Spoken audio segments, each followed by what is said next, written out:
It is Market Monday. Each and every Monday, I go over the biggest risers and fallers in average draft position in the best ball markets. I'll discuss whether I'm buying or selling these players at their new prices and why. As for playing best ball, I play most of my action on DraftKings. I personally think the format is the best out there for people like us who are really deep in the NFL and best ball streets. DraftKings has the $20 large field tournament with $2 million to first, as well as the smaller field $555 buy-in with the millions of first for my high stakes friends. If you have not played best ball on DraftKings yet, you really should take advantage of their offer. Draft one, get one free ticket in the $20 buy-in best ball millionaire. Enter a lineup in the $15 million best ball contest for just $20, and you'll score another best ball ticket to play for free. Gambling problem? Call 1-800-GAMBLER. In New York, call 877-8-HOPE-NY or text HOPE-NY at 467-369. In Connecticut, help is available for problem gambling. Call 888-789-7777 or visit ccpg.org. 18 plus in most eligible states, but age varies by jurisdiction. Eligibility restrictions apply. Void where prohibited. One per customer. Enter the best ball $15 million headliner by 9/4/25 to get one bonus entry. $20 entry fee required. Reward expires in 30 days. See terms at DraftKings.com/NFL-best-ball. Sponsored by DK. All right, going to start with the risers from the last 7 days. First one, Jakori Kroski Merritt, Commanders running back, up 23.8 spots to 188 overall on DraftKings. It does not take a lot for a round 19 or round 20 pick, especially a rookie, to shoot up 24 spots in a week. In the case of Jakori Kroski Merritt, it wasn't really hard news or an injury or anything else. It's simply camp buzz from the media, a little bit of first team reps in practice, and some confirmation of priors. I think back to the Mike Renner prospect pod series we did earlier this summer, actually in the spring before the draft. Kroski Merritt was one of Mike's favorite sleepers, actually ranked him as the RB8 in this class, ahead of RJ Harvey, ahead of Devin Neal, even ahead of Caleb Johnson. Remember, JCM ran a 4.45 at 5'10", 206. Now, I would note that Renner liked him a lot. Not everyone liked JCM.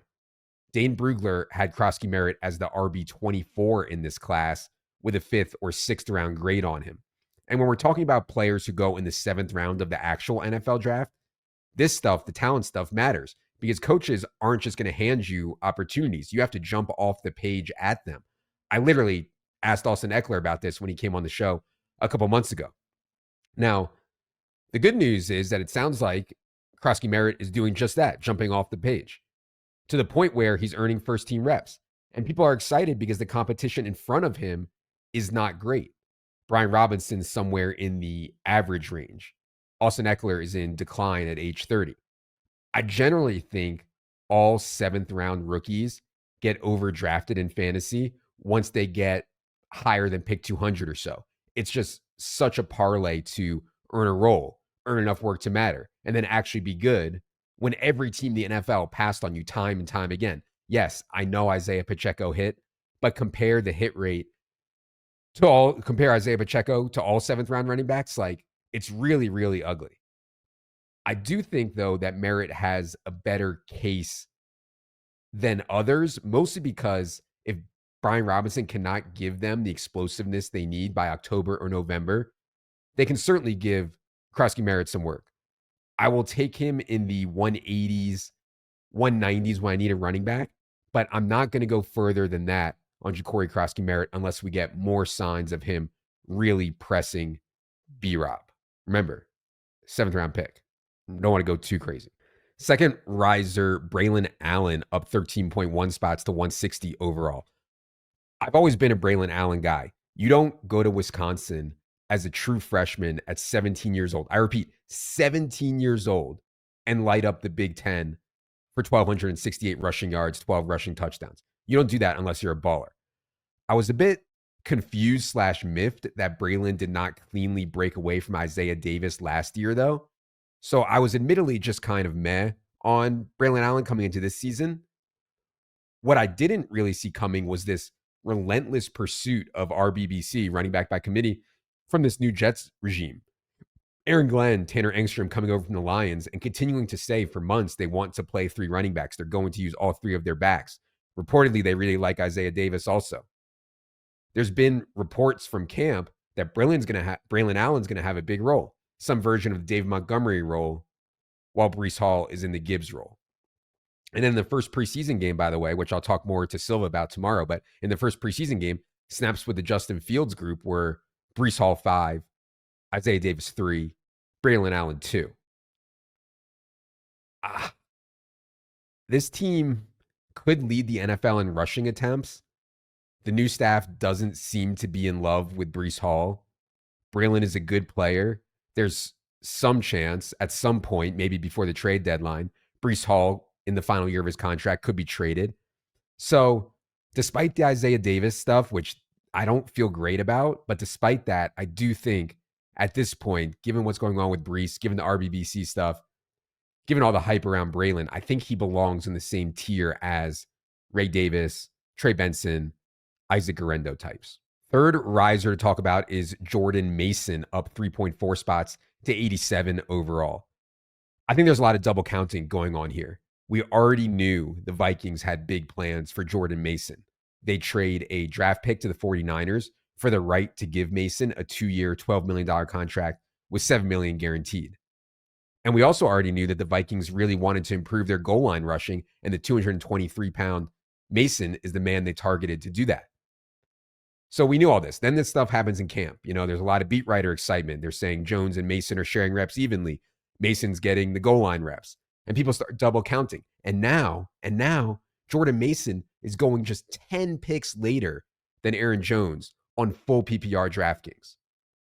I mean, I like Jordan Mason plenty, especially on touchdown heavy underdog.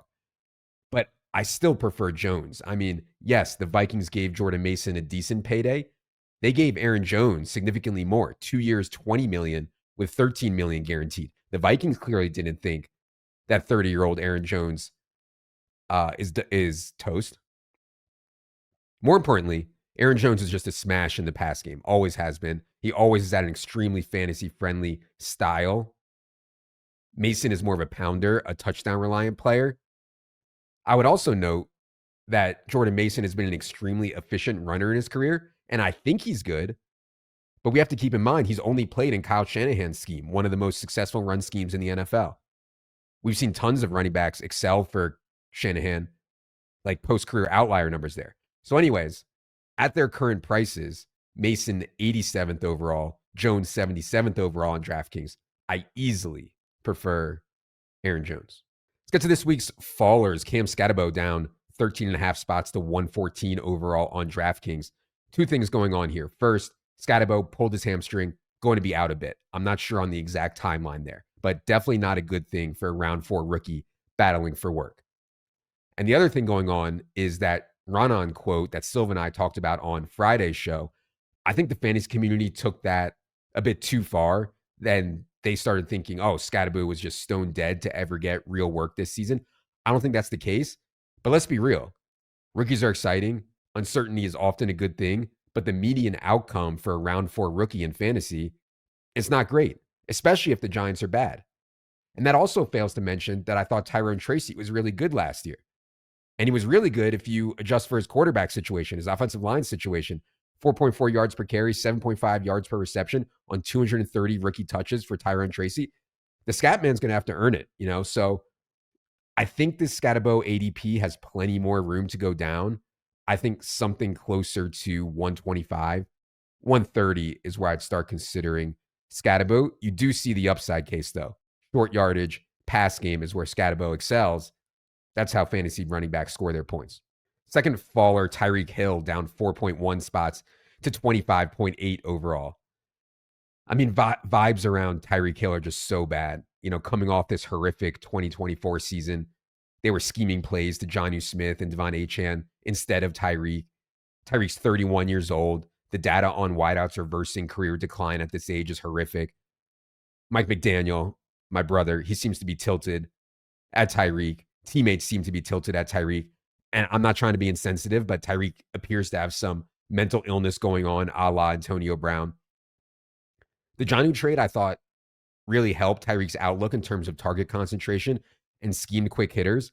And if you zoom out on Tyreek's career, he's obviously a smash at this price, down to 26 or so overall. But man, it's a tough click right now. What's hard about it is there's a lot of tough clicks in round 3. I prefer the workhorse running backs, Chase Brown, Jonathan Taylor, Bucky Irving, Josh Jacobs, to Tyreek. I prefer Trey McBride to Tyreek. I prefer Ladd McConkey to Tyreek. But then we get into T. Higgins, the quarterbacks who don't fit as well on DraftKings as they do on Underdog. Kyron Williams, Garrett Wilson, JSN, Marvin Harrison, Devontae Adams. I can poke holes in like all of these guys in terms of either player outlook or strategy. So you have to click someone there in that range in round 3. I don't full fade Tyreek, but I'm only considering him if he gets into that 27 to 35 overall range. The range of outcomes on Tyreek this year is just so wide. Like I could see it going so many ways, like kicked off the team to total turbo smash. Just huge range of outcomes. Last faller to talk about is Roshan Johnson, down 8.1 spots to 186 overall on DraftKings. Meanwhile, round 7 rookie Kyle Monangai is up 10 spots into that 215 overall range.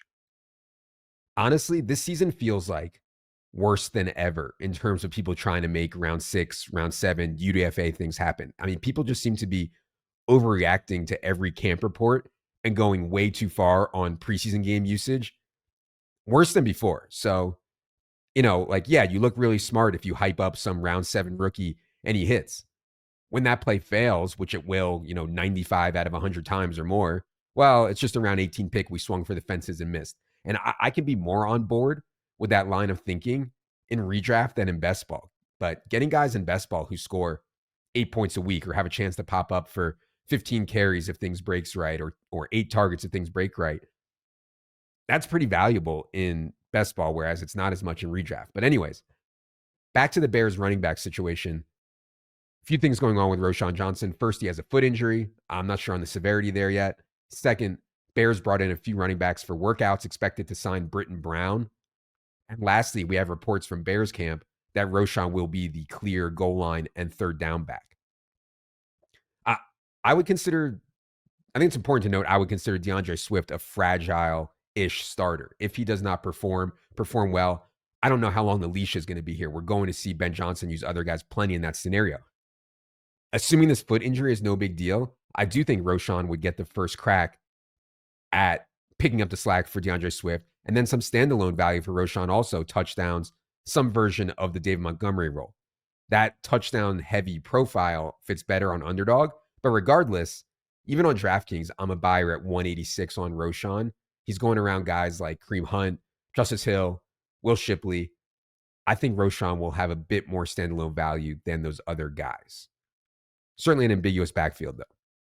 Thanks, everyone, for listening. Would really appreciate it if you hit the subscribe button on YouTube. It's totally free, and it is the best way for us to stay in touch with you, along with our email newsletter, which you should sign up for, and Twitter. Still to come this week on the channel will be a news/rankings change show with Silva, auction strategy show, sleeper show, and a FFPC 2K buy-in live stream with myself, Silva, and Leone. 4. Producer Ryan. For the data side team helping me to track these ADP moves, I am Adam.